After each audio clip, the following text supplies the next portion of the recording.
Bem-vindos a mais uma aula, meu nome é Yara e a aula de hoje a gente vai falar um pouquinho sobre gravidez e os métodos contraceptivos. Bom, para dar início à aula eu trouxe uma imagem aqui, em desenho, de cunho irônico, aonde essa imagem ela tem a presença de vários espermatozoides aqui, e eles estão pedindo igualdade para todos, democracia, direitos iguais, porque somente um espermatozoide estava fecundando o ovócito secundário, que é o gameta feminino, né? E a gente vai discutir um pouquinho sobre esse processo de fecundação na aula de hoje. Bom, como é que ocorre a formação de um indivíduo?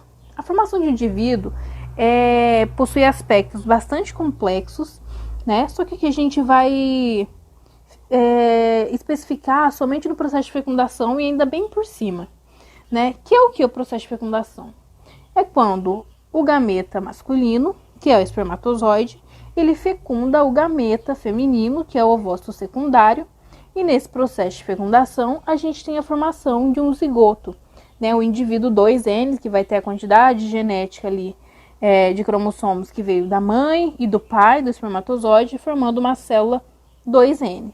Essa célula vai se desenvolver ali na parede do útero da mulher até a formação de um novo indivíduo. Bom, então o que é o processo de fecundação? É o processo que se dá pelo encontro de um espermatozoide com um ovócito secundário, ocasionando a formação de um óvulo 2N, que vai ser implantado na parede do útero da mulher e vai se desenvolver ali até o nascimento do bebê. E aí a gente tem os métodos contraceptivos. O que são os métodos contraceptivos? São métodos que vão impedir, né, ou tentar impedir com que ocorra esse processo de fecundação do gameta feminino com o gameta masculino. Né? São métodos ali que vão impedir com que ocorra esse encontro das duas partes. E aí a gente tem N métodos contraceptivos, a gente tem preservativo masculino e feminino, a gente tem pílulas anticoncepcionais, adesivo transdérmicos, DIUs e dentre outros que a gente vai discutir na aula de hoje. Bom, esses métodos contraceptivos, eles são divididos em 4 grandes grupos. Os métodos comportamentais, que são métodos na qual eles vão atuar no comportamento do corpo da mulher, né, específico para o indivíduo feminino. A gente tem os métodos de barreira, que são métodos na qual o próprio nome já diz, eles vão criar uma barreira para que impeça, né, a passagem ou o encontro desses gameta masculino e feminino. A gente tem os métodos hormonais, que são métodos que vão atuar com a liberação de hormônio e vão alterar, né, o ciclo ali normal da mulher. E a gente tem os métodos definitivos, que são métodos que depois de feitos, normalmente são cirurgias, eles não voltam mais e a mulher e o homem não vai ter como promover o processo de fecundação ali e a formação de um indivíduo.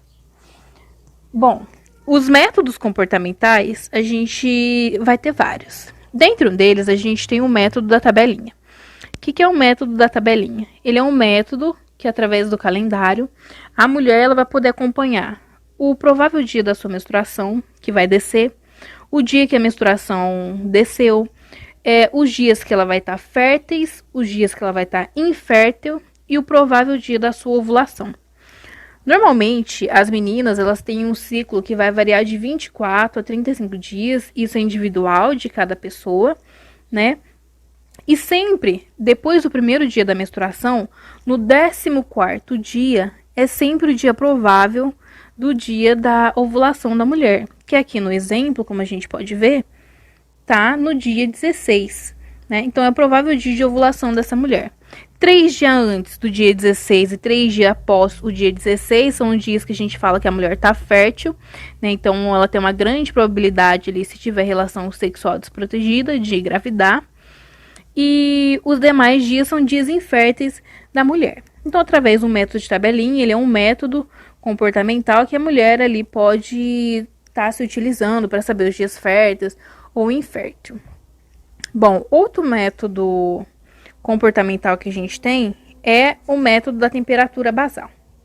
O método da temperatura basal, ele é um método na qual o dia fértil da mulher, o dia que a mulher estiver fértil, é o dia que a temperatura dela vai estar mais elevada. Essa temperatura, ela se eleva em torno de 0,3 ou 0,4 graus a mais, né, do que uma temperatura normal. Ele é um método onde a mulher ela tem que medir a sua temperatura diariamente em repouso. E aí, ela anotando, ela vai saber o provável dia ali da sua ovulação, que é o dia onde a temperatura vai estar mais alta do que nos dias normais. Como a gente pode ver, como a gente pode ver aqui na imagem, né? Esses dias aqui são os dias que a temperatura dela estava mais elevada, o provável dia da sua ovulação. Bom, outros métodos comportamentais que a gente tem o método do muco cervical. O que é o método do muco cervical? A mulher, ela libera um muco, né, na vagina, e se esse muco ele estiver elástico, um muco transparente, mais viscoso, como a gente pode ver aí na imagem, significa que provavelmente a mulher está no seu período fértil. Esse muco está mais elástico, está mais comprido, então a gente consegue esticar ele mais.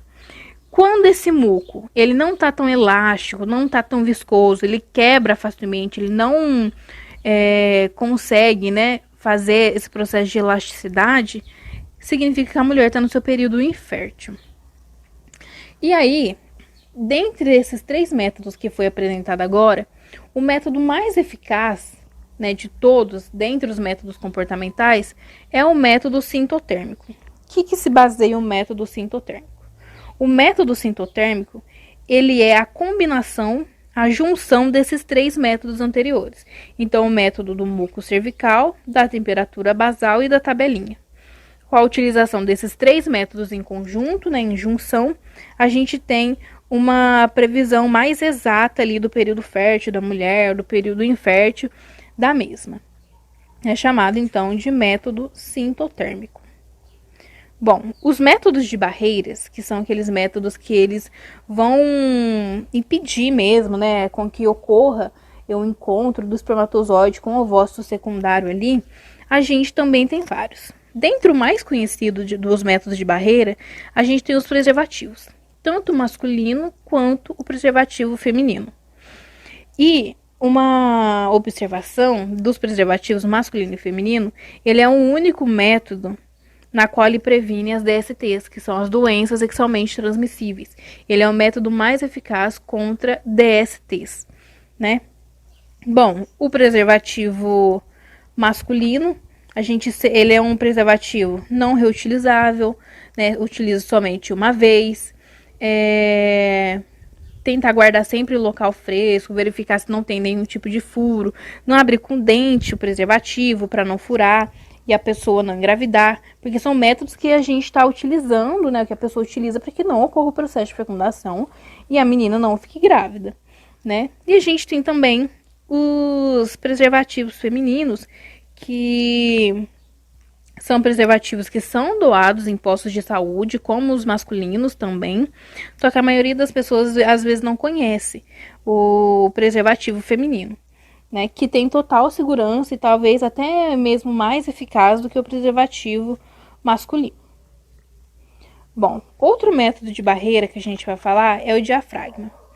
O diafragma, ele é um método de barreira na qual ele vai ter a função de tampar a entrada do colo do útero da mulher, para que não ocorra ali a passagem do espermatozoide até o útero e assim ele consiga se encontrar com o ovócito secundário.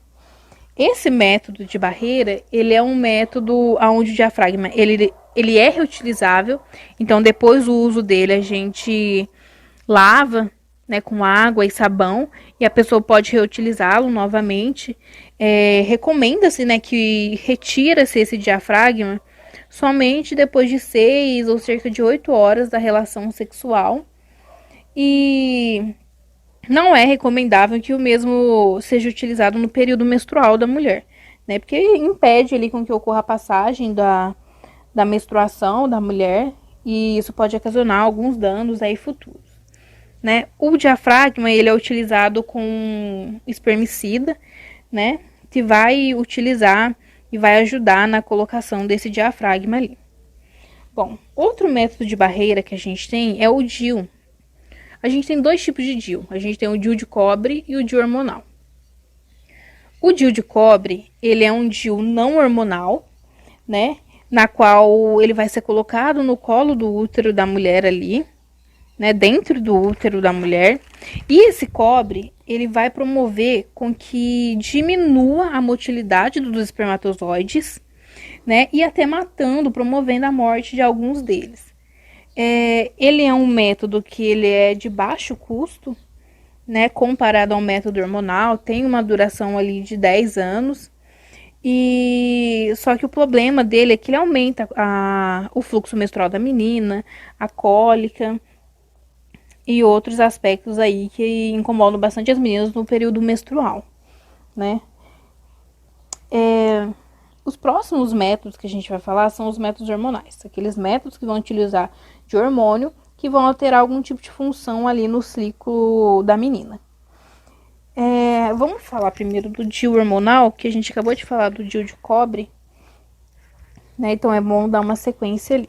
O DIU hormonal, ele é um DIU na qual ele vai liberar um hormônio ali no útero da mulher.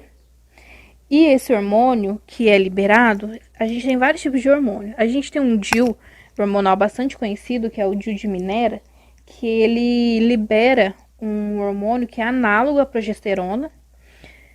E essa liberação ela vai alterar tanto reduzindo ali ou suspendendo a menstruação da mulher, diminui a parede do endométrio, né, que é a parede do útero da mulher, que vai depois sofrer o processo de escamação para menstruação. Ele é um DIU que ele pode interferir no peso por estar liberando hormônio, né? Só que ele é mais caro que o DIU de cobre. E tem uma duração de 5 anos e não de 10 anos, como o DIU de cobre tem. Outro método hormonal é a pílula anticoncepcional. As pílulas anticoncepcionais, elas são pílulas à base de progesterona ou estrogênio, ou a combinação das duas também. Elas são pílulas que a mulher toma todos os dias, né, de preferência sempre no mesmo horário ali. E elas têm pílulas injetáveis também, né? A vantagem da pílula anticoncepcional injetável é que a mulher não tem aquela preocupação de sempre lembrar todos os dias e no mesmo horário de estar tomando a pílula, né? Porque ela já vai ter tomado uma vez a injeção. Só que também ela é mais cara do que a pílula de remédio. As pílulas anticoncepcionais, elas vão atuar no espessamento do muco cervical, né? Então vai diminuir aquela elasticidade no muco cervical da mulher. Ela diminui o endométrio, então ela vai diminuir no fluxo menstrual da menina, vai regular o ciclo e vai promover com que não ocorra o processo de ovulação da mulher, né? Se não ocorre ovulação, a gente não tem um ovócito secundário para ser encontrado com o espermatozoide e ocorrer o processo de fecundação. As pílulas anticoncepcionais, a gente tem pílulas monofásicas, que são pílulas que vai ter um único tipo de concentração de hormônio. A gente tem pílulas bifásicas, trifásicas, vai ter 2 ou mais de 3 tipos de combinação de hormônios, e dentre outras. Um exemplo de pílula que a gente tem bastante no mercado aí, a gente tem a Selene, a Yas, a Yasmin, e dentre outras pílulas aí encontradas. O SUS, ele disponibiliza alguns tipos de pílulas anticoncepcionais também, e é sempre importante lembrar que todos esses métodos, ainda principalmente os métodos hormonais, sempre tem que ter recomendação médica para a utilização deles, né? Bom, passando aqui, outro tipo de método hormonal que a gente tem são os adesivos transdérmicos. Os adesivos transdérmicos são adesivos que a gente cola, né? A menina vai colar ou vai aplicar ele ou na barriga, ou no braço, na nádega. Um adesivo que ele é trocado durante toda a semana e ele tem uma liberação gradual de hormônio ali, na parte interna dele, já que a parte externa, ela é uma parte mais impermeável ali. E a gente tem a liberação desse hormônio, né, na pele da mulher. Das vantagens desse adesivo transdérmico é que ele diminui a TPM, diminui o inchaço, diminui a cólica, o fluxo menstrual da mulher também, né? E uma das desvantagens é que ele tem um custo muito alto, ele pode deslocar no processo de aplicação, pode causar talvez irritação local da pele ali, né? Ele é um adesivo que, dependendo de onde você vai aplicar, ele vai ficar visível. Então, a pessoa pode ver, às vezes tem gente que não gosta, né? Enfim. Bom, outro método hormonal que a gente tem é o anel vaginal. O anel vaginal, ele é bem parecido, né, com o diafragma, só que a diferença dele pro diafragma é que o anel vaginal, ele tem hormônio dentro dele, né? Ele tem inserção de hormônio ali que vai ser colocado no colo do útero da menina. Esse anel vaginal, o núcleo dele, ele vai ter progesterona ou estrogênio, né? Os dois tipos de hormônio feminino aí. Ele tem uma duração de 3 semanas de uso, tendo uma pausa opcional ou não. E ele é bastante eficaz, viu, gente?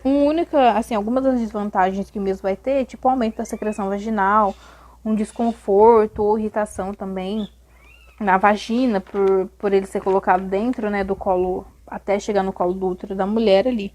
Mas, em partes, ele é bastante eficaz. Bom, e os métodos definitivos que a gente tem são métodos que depois de feito provavelmente não tem reversão, né? Eles não voltam como era antigamente. Então são métodos que são feitos quando a pessoa tem algum tipo de problema ou realmente não quer ter filhos, e tem alguns métodos que tem algumas regras ainda para poderem ser feitos. Dentre esses métodos definitivos, a gente tem a vasectomia, a ligadura ou a laqueadura, que eu acho que é como a maioria das pessoas já devem ouvir, e a esterectomia. Bom, a vasectomia, ela é um método definitivo onde a gente vai ter um corte nos ductos deferentes, que são esses ductos aqui, que é encontrado no órgão genital masculino. E esses ductos deferentes, eles possibilitam a passagem dos espermatozoides até chegar no canal da uretra, aonde vai promover o processo de ejaculação dentro da vagina da mulher. E aí, se a gente tem esse corte, né, nesses canal deferente, a gente não tem a passagem do hormônio que é produzido no epidídimo. Então, esse homem, ele libera o sêmen, só que esse sêmen, ele não tem os espermatozoides, né? O outro tipo de método definitivo, a gente tem a laqueadura, né? Que é mais conhecido, ou também ligadura, que é o corte nas trompas uterinas da mulher, aonde, com o corte dessas trompas uterinas, a mulher não vai conseguir liberar o ovócito secundário dela ali, e esse ovócito secundário não vai conseguir chegar até o útero. Uma vez que esse ovócito secundário ele é produzido aqui nos ovários, do ovário ele passa pelas trompas uterinas até cair aqui no útero, aonde ele vai provavelmente encontrar com o espermatozoide. Então, se a gente não tem essa liberação, se a gente não tem essa passagem, se essa passagem for interrompida, a gente não tem esse processo de fecundação. A laqueadura, ela só pode ser feita em pessoas que têm 25 anos e já têm 2 filhos vivos, né? Porque provavelmente são métodos irreversíveis, não voltam mais, a mulher não consegue engravidar depois. E por último, o método definitivo, a gente tem a esterectomia. A esterectomia, ela é dividida em 3. A gente tem a esterectomia parcial, aonde remove-se somente 2/3 do útero. A gente tem a esterectomia total, onde a gente remove o útero e o cérvix, né, o colo do útero da mulher ali. E a gente tem a radical, que ela remove tudo, o útero, a vagina, as trompas, os ovários. Normalmente, essa radical, ou é por algum tipo de infecção que a mulher tem, aí a gente tem que tirar tudo do aparelho reprodutor feminino.